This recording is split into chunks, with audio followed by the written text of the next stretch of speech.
Hey guys, what's up? Today we're going to be talking about how you can make 45% APR with Fantom.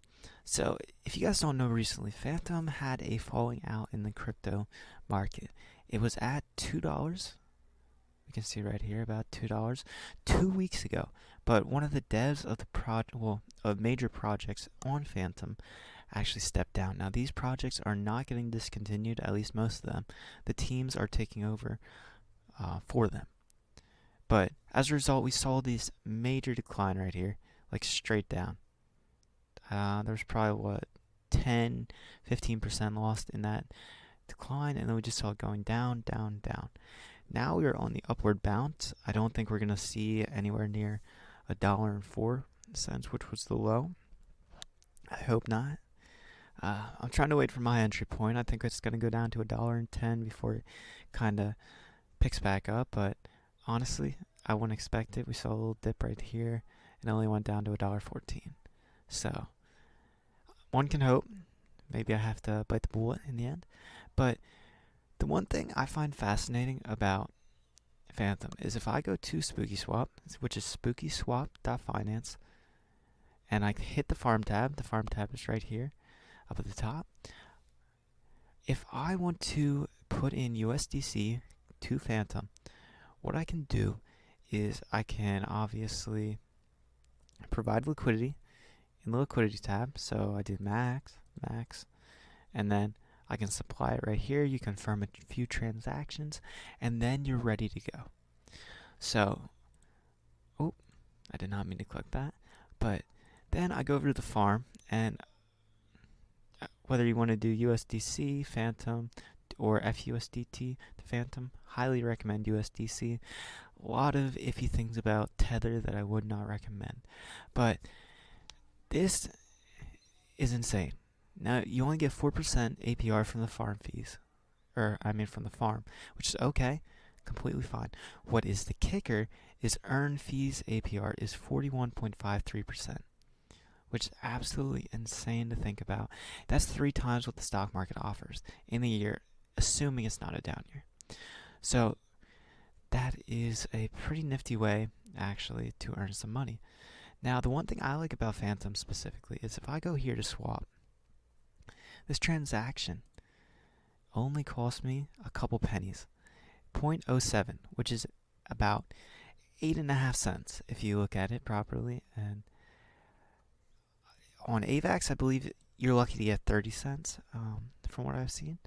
So that is insane. Now, maybe it goes up a little bit as time progresses, the network gets bigger, but I don't see that happening really. I think Fantom has a great plan to kind of spread out the congestion, and even in the worst days, you're paying maybe $1. Like if it shot up 2 times, you'd be paying $1 probably to put a transaction through on that day.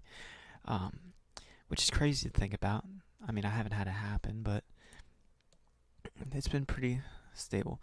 So now I want to go into the fact, if you put $10,000 into Fantom right now, you had it grow over the course of 5 years at an interest rate of 45%, which was from the Fantom farming, and you compounded that weekly.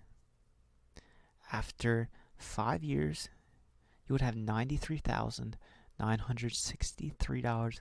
And I'll hit the calculate button just to show you that's correct. But that's not the only thing about Fantom. When I go over here, I can see that Fantom at its all-time high was at $3.28, which is insane to think about. If Fantom, and it's currently at right around $1.20, were to double, which is possible, there's nothing saying it won't double. It's probable even if you look at the statistics. If it doubled, that $93,000 that you had would actually become $186,000, assuming the price went to $2.40 over the next 5 years, which I don't see how it doesn't. And I also like to think that Fantom is highly undervalued. If we look under here, we have Axie Infinity, which is a play to earn game. That is only 4 spots below it, and then the Theta Network 5 spots below it, and you have the Sandbox, which is 2 spots above it, which kind of makes sense. But Decentraland, which I don't see as a top 50 crypto. I don't get all the land craze. Maybe that's just me, but if it could even grow to this market cap, that would be crazy. So that's one thing to think about, that it is highly undervalued in terms of its ranking overall. Even Uniswap has a higher market cap, almost double the market cap actually. And then, like I said, it could go to $3, $2.40 to $3 in the near future, but we have to worry about impermanent loss. What happens is I can take a stablecoin, and that stablecoin obviously stays the same price, but I also have Fantom. If Fantom went from $1.20 to $3 while you were farming, you would have an impermanent loss of 10%. Now, this impermanent loss would lead to actually a very minimal impact because of the fact it just increased 2 times or more, and you already received a 45% APR. So you'd only make 35% APR for the year, but you would have it doubling over that period. So it's a good trade-off. And generally, I wouldn't worry too much about impermanent loss if you have Fantom against a stablecoin. It is something to think about, though. Now, this is crazy. So if we take Fantom at $1.20, and we give it the market cap of AVAX, which is $70.81, Fantom would actually be $7.45, which is a 6.21 times on its initial price of $1.20 at the moment. And now, I'm not saying it'll ever get to the market cap of AVAX. It could, because AVAX is getting highly congested and something might come in to replace it. But even if it gets to half the market cap, that would be $3.70, which would be insane. And if we go over here to DeFi Llama and we look at the total value locked, we can see that Fantom is actually number 6. It's ranked number 40 on the coin market cap listings, but to be number 6 in total value locked is really impressive, especially above Polygon, which is, I believe, the 17th ranked crypto or something along those lines. So I'm really impressed by that. A lot of people are, and total value locked means that there's less that can be sold at a given time unless people unlock it. So it helps keep the price higher when there's more total value locked, is my general understanding of it. It might be a little more complicated than that, but I definitely think Fantom is going to grow, first of all. We're seeing a lot of more projects on it too, which helps increase the price. So all I ask is that you look into it and you see if it's a good investment for you.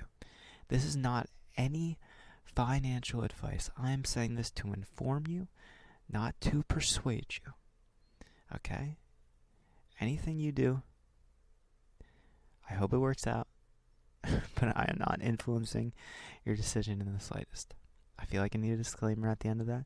I don't need people like saying that I lost them a ton of money.